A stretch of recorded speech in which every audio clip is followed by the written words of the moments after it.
Mes deux matériaux principaux, c'est le verre et le métal.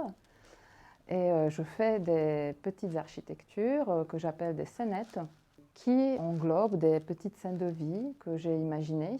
Il y a deux lignes d'inspiration, donc soit, comme je disais déjà, c'est une scène de vie probable ou plutôt improbable, ou après, ça va être une architecture. J'imagine donc les choses qui se passent à l'intérieur des lieux que j'ai côtoyés quand j'étais jeune.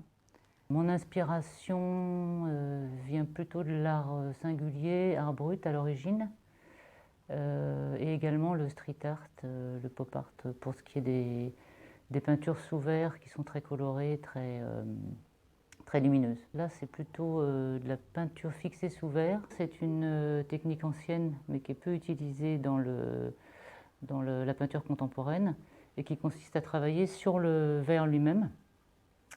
À l'envers, c'est-à-dire qu'on commence par les détails et on finit par les couches de couleurs. Et ensuite, on retourne la plaque. Et donc, la peinture est à l'intérieur du verre. Et ça donne des effets à la fois de brillance et de transparence.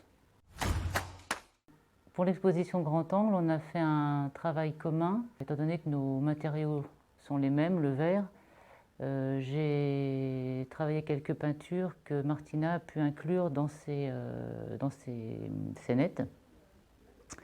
Et également, j'ai fait quelques tableaux qui sont liés vraiment à l'ambiance qu'on voulait donner à l'exposition. Pour cette exposition qu'on a appelée Poésie urbaine, on a donc préparé quelques œuvres spécialement conçues. Et vous pouvez les découvrir ici à la galerie jusqu'à 14 avril. Sinon, ce n'est pas pour la première fois qu'avec Florence, on travaille ensemble. On a l'habitude parce qu'on partage un lieu d'exposition qui s'appelle la Galerie des Pousse-Pieds à Dinard. Donc le reste de l'année, vous pouvez découvrir notre travail là-bas.